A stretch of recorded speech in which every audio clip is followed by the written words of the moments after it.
Olá pessoal, dando continuidade à nossa disciplina de arquitetura de software, hoje iremos ver padrões de projetos comportamentais. Então nós já vimos nos vídeos anteriores padrões de projetos criacionais, padrões de projetos estruturais e agora vamos para os padrões de projetos comportamentais. Dentro do conjunto de padrões de projeto que o Goff catalogou, nós temos ali os criacionais, um conjunto, estruturais, e agora temos aqui os comportamentais.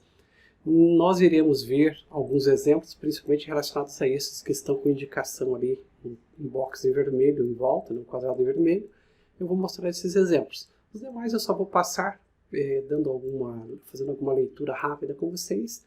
Eles fazem parte da atividade que teremos na conclusão da gravação desta aula.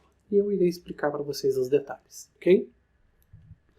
Bom, o primeiro que vamos ver é o template método. Então o template método, basicamente, ele é relativamente simples.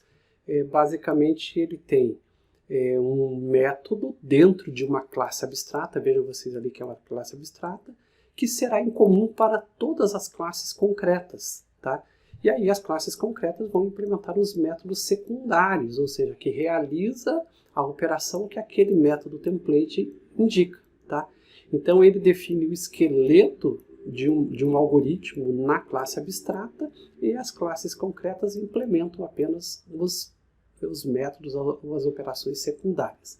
Vamos dar uma olhada no Eclipse e entender como é que ocorre esta implementação do template método. Então aqui no Eclipse, olhando o exemplo de template método, vamos pegar aqui, ó, eu tenho um aplicativo chamado publish.app, e eu tenho no meu domínio algumas redes sociais. Então eu tenho uma interface chamada rede social e algumas variações dessa rede social. Então a rede social vai ter uma autenticação, um login e senha, e vai ser permitido postar conteúdo na rede social. Para isso tem que estar autenticado. Então esse é o conceito da rede social.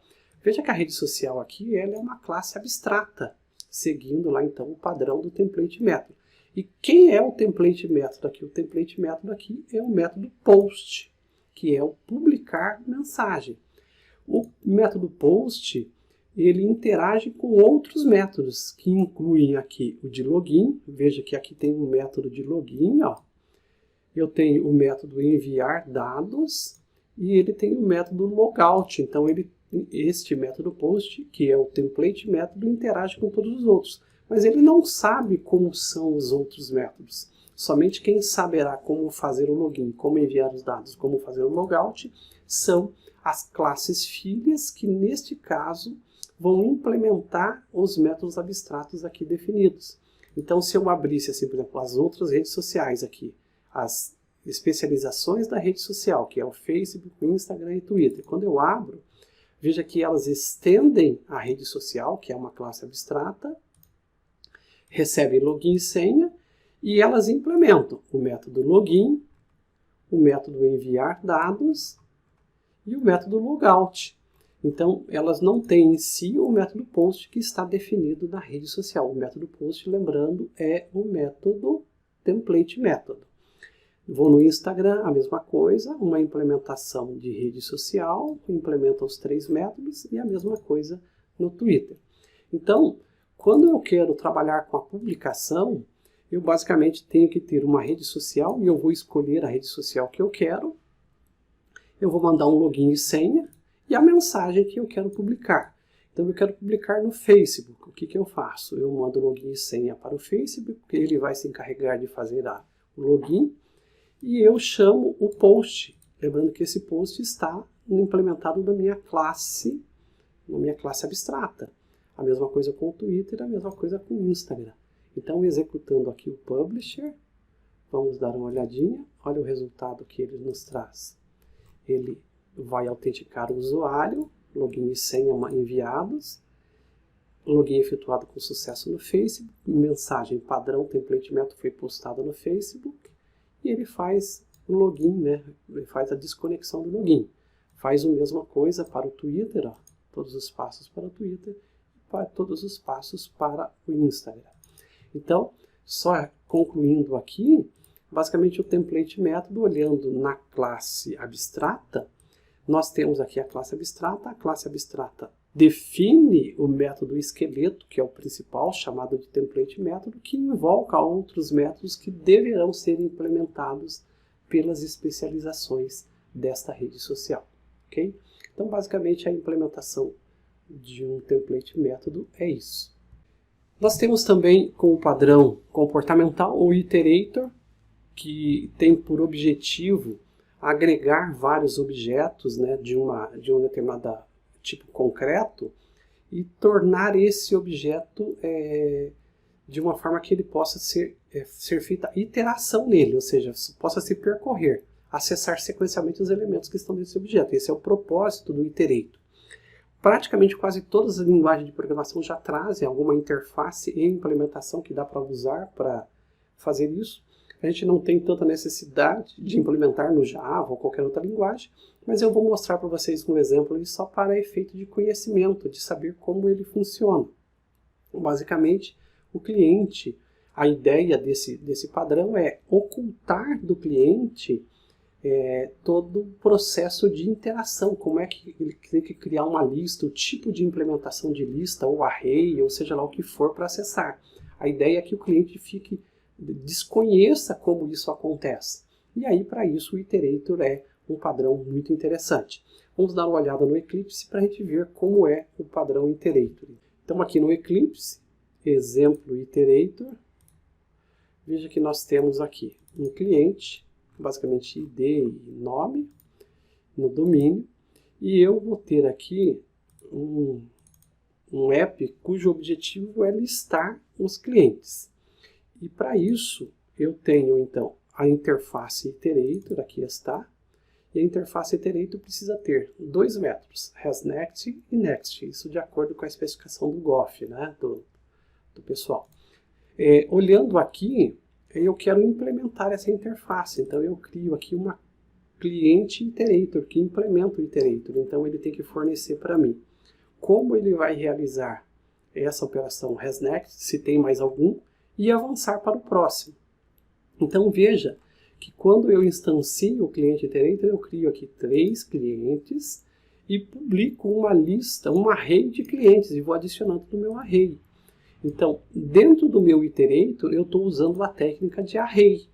Mas eu poderia usar qualquer outro mecanismo da linguagem para fazer isso. Eu poderia usar um array list, um list e assim por diante, né? Qualquer coisa do collection, map. Mas, indiferente do que eu usasse, como o cliente não teria acesso a essa implementação do iterator, ele só vai ver a interface e pronto. Isso é o que interessa para ele, né?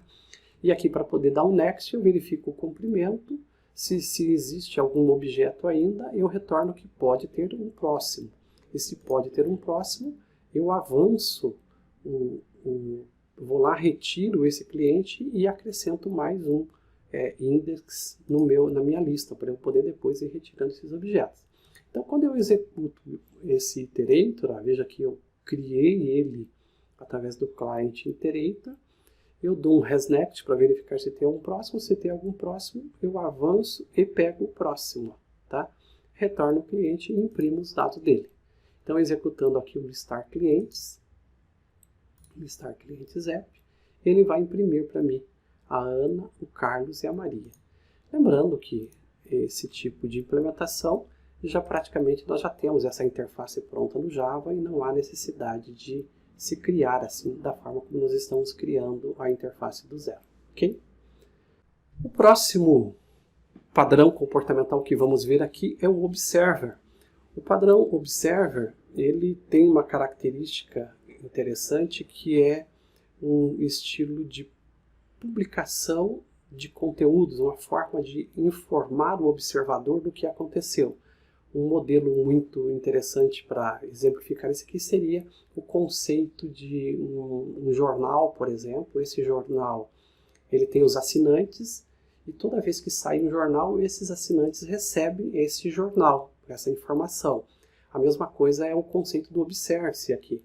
Então o Observe vai ter lá um subject, que é o concreto, e vai ter os observadores. Toda vez que sofrer uma alteração no objeto concreto, esses observadores receberão essa notificação. Então isso aqui aponta para, inclusive, padrões de arquiteturas corporativas, com lá a mensageria. Então a gente vai ter o Publish Subscriber, né?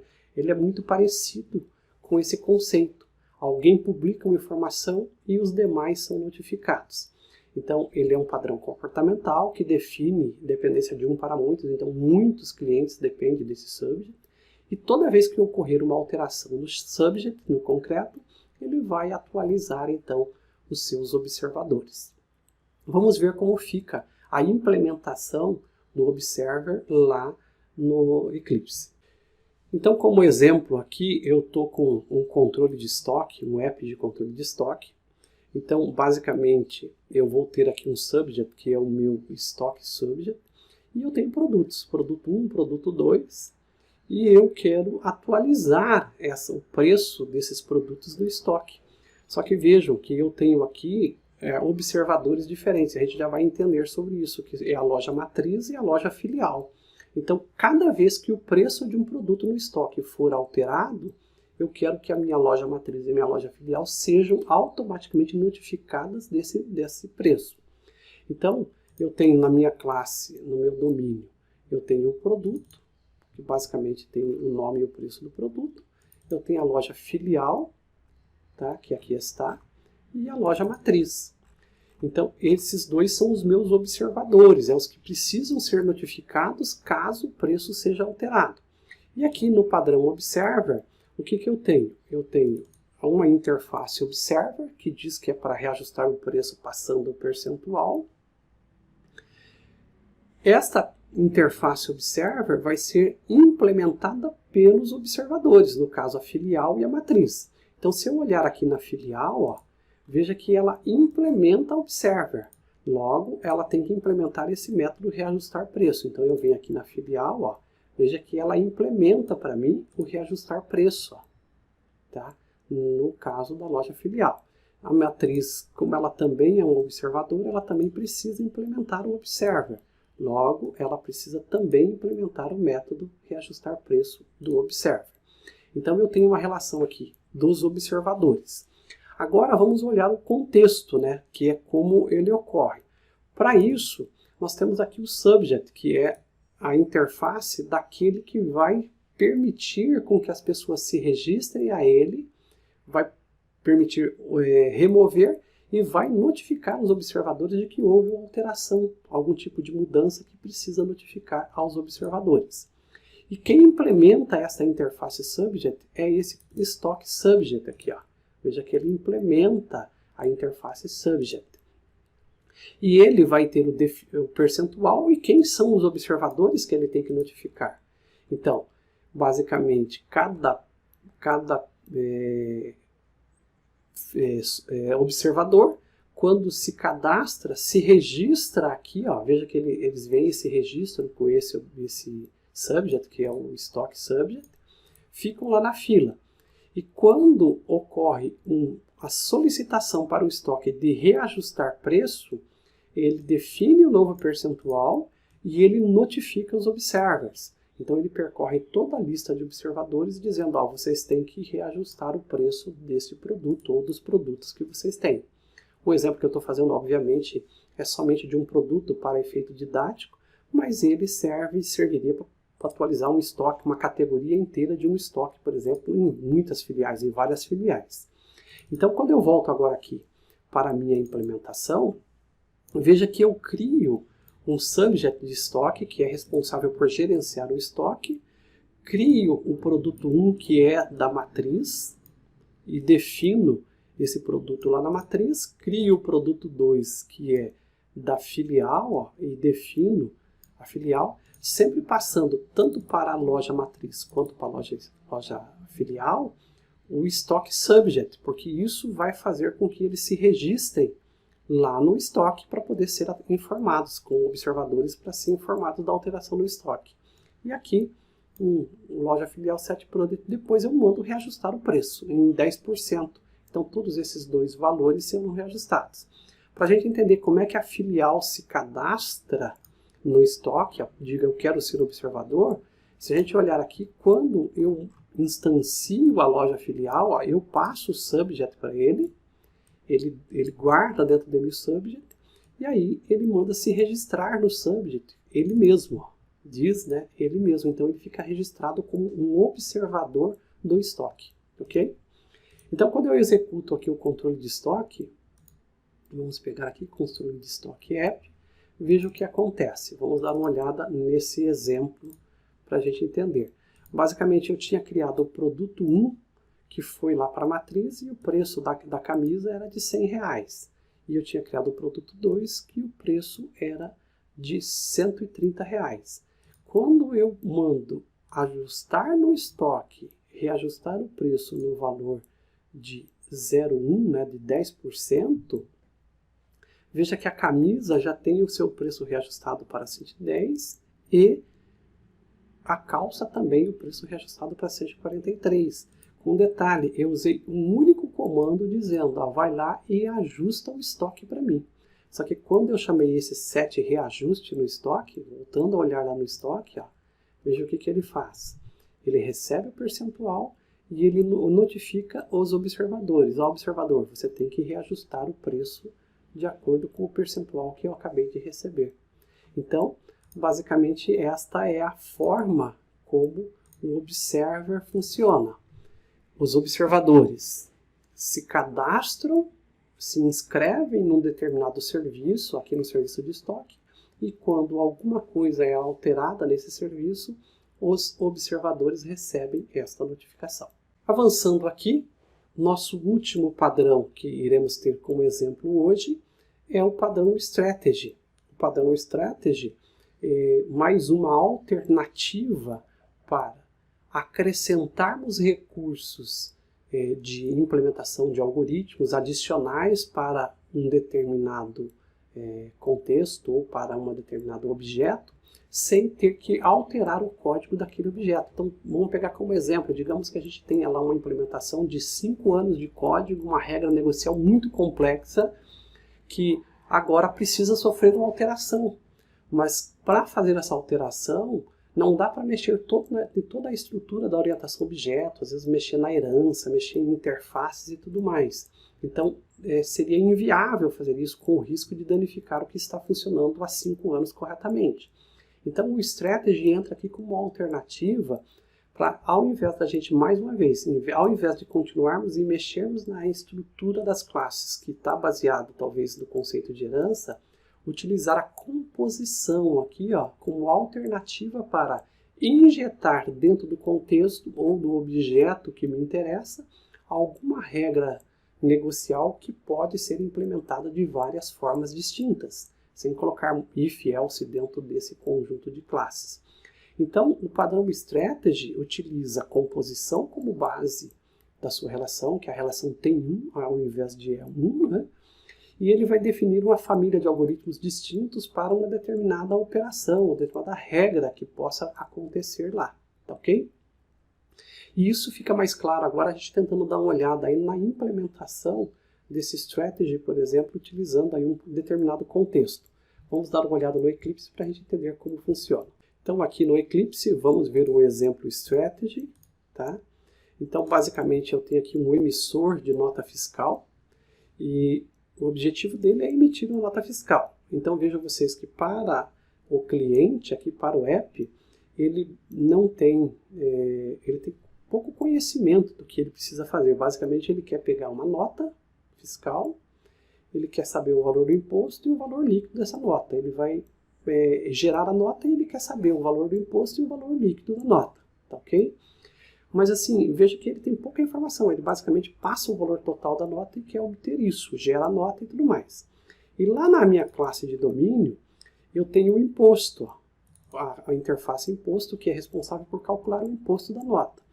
E eu tenho 3 implementações distintas, 3 regras distintas de como é o imposto federal, de como é o imposto do Paraná e o imposto em São Paulo. Então o imposto federal é calculado em 10% do valor, o imposto no Paraná em 0,9% e o imposto em São Paulo em 0,5%. Então, a regra negocial está nessas classes de domínio que definem o imposto de acordo com a unidade federativa. Agora, como que eu faço para, no emissor de nota fiscal, mandar para ele o valor total só e ele me retornar? Aí eu dependo do contexto. Em que contexto está essa nota fiscal? E esse contexto ele é definido justamente pela unidade federativa, ou seja, pelo Estado. Então, se o meu sistema, o contexto dele for um sistema que está rodando no Paraná, de alguma forma esse sistema já está notificado que ele tem que usar o contexto do Paraná, ou seja, ele vai emitir notas no contexto do Estado do Paraná. Se ele estiver rodando em São Paulo, ele vai emitir notas no contexto do Estado de São Paulo. Se ele tiver em algum outro estado que não tenha lá uma unidade, um imposto regulatório, aí ele vai utilizar o imposto federal. Então, quem cuida de fazer essa checagem da regra negocial é o padrão Strategy aqui. Então, quando eu venho olhar o padrão Strategy, veja que eu tenho a nota fiscal Context e ela tem a nota fiscal Estratégia para o imposto federal, para o imposto do Paraná e para o imposto de São Paulo. E uma interface, que é a nota fiscal Strategy. Então, a Strategy basicamente diz o seguinte, que eu vou calcular o imposto da nota fiscal. Mas como eu vou calcular? Com as implementações. Se eu pegar essa implementação do nota fiscal Strategy, que é o federal, ele vai utilizar a regra do imposto federal para calcular e me dar o resultado. Se eu usar a do Paraná, veja que é uma implementação da nota fiscal Strategy, ele vai pegar o imposto do Paraná para calcular o valor da nota fiscal.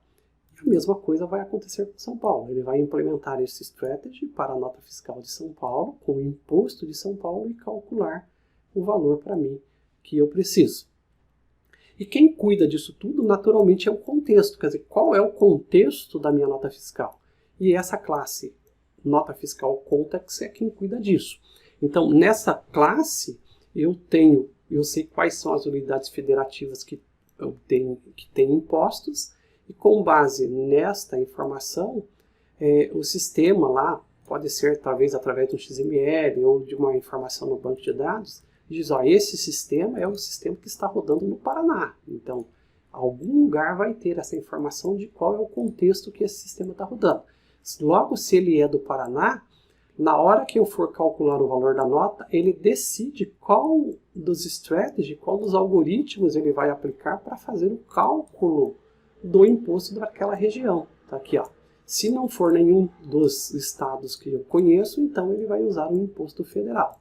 Neste caso, o que está definido, o sistema, o contexto do cinema é que o contexto do sistema é que o sistema está no Paraná, logo a configuração é estado do Paraná, ok? Então vamos rodar aqui o emissor de nota fiscal e ver o resultado dele. Executei, emissor de nota fiscal. Emissor de nota fiscal app.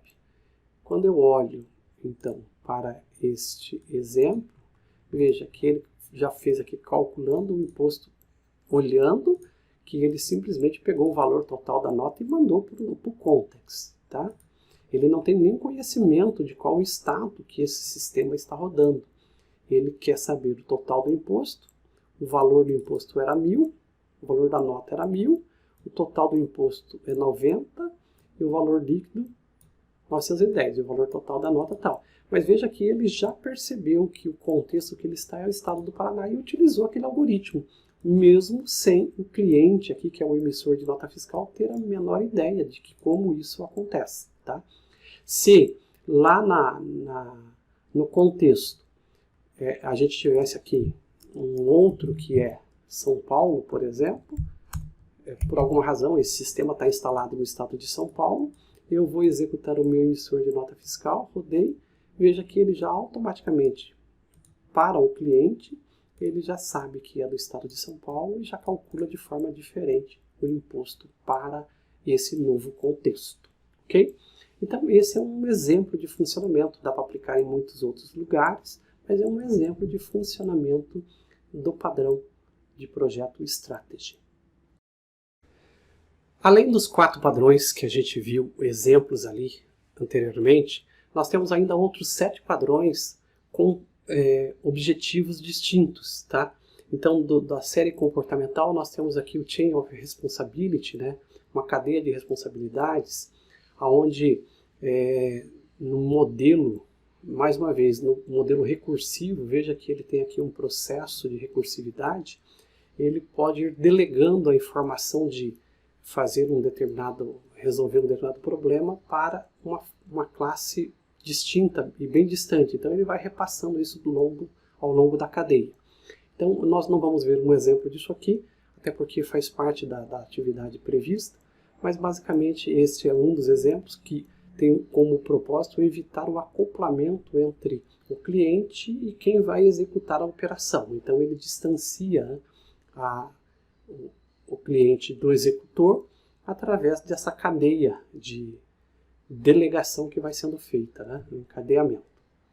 O command, mais um modelo que utiliza aí o invocador não sabe quem é que vai executar o comando, mas ele chama o comando no modelo aqui de composição, e esse comando vai ser executado em algum momento por alguém, mas o cliente desconhece quem é que realiza esse tipo de operação.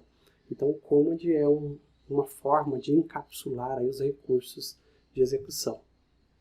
Temos o interpreter, que a ideia é ter aí como se fosse uma interpretação, né, um modelo de codificação da mensagem de forma diferenciada para interpretar para um determinado contexto e cliente, que nós não iremos exemplificar também, mas o objetivo é esse. Veja que mais uma vez ele utiliza aqui a composição como técnica, né?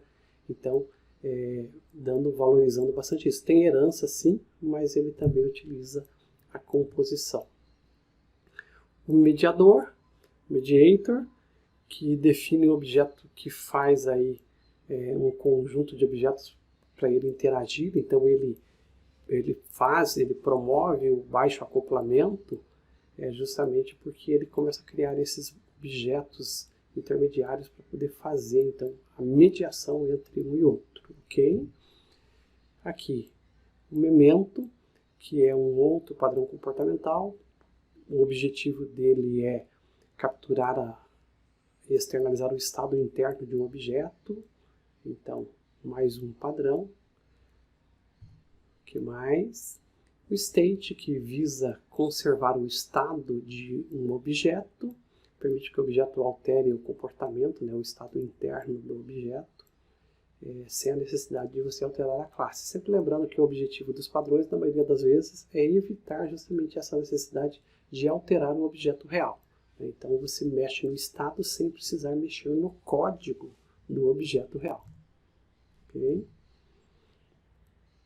O visitor, o nome diz aqui um visitante, ele vai representar uma operação a ser executada nos elementos de uma determinada estrutura de objeto. Mais uma vez, lembrando, o objetivo é sempre externalizar algum tipo de operação sem alterar um objeto concreto.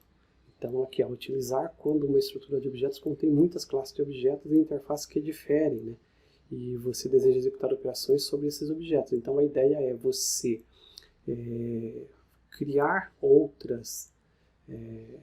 as possibilidades de interfaceamento entre essas classes sem você precisar mexer nessa quantidade de objetos. Então o visitor vai ser aquele que vai até o objeto, pega a informação e realiza o que tem que ser feito. Okay?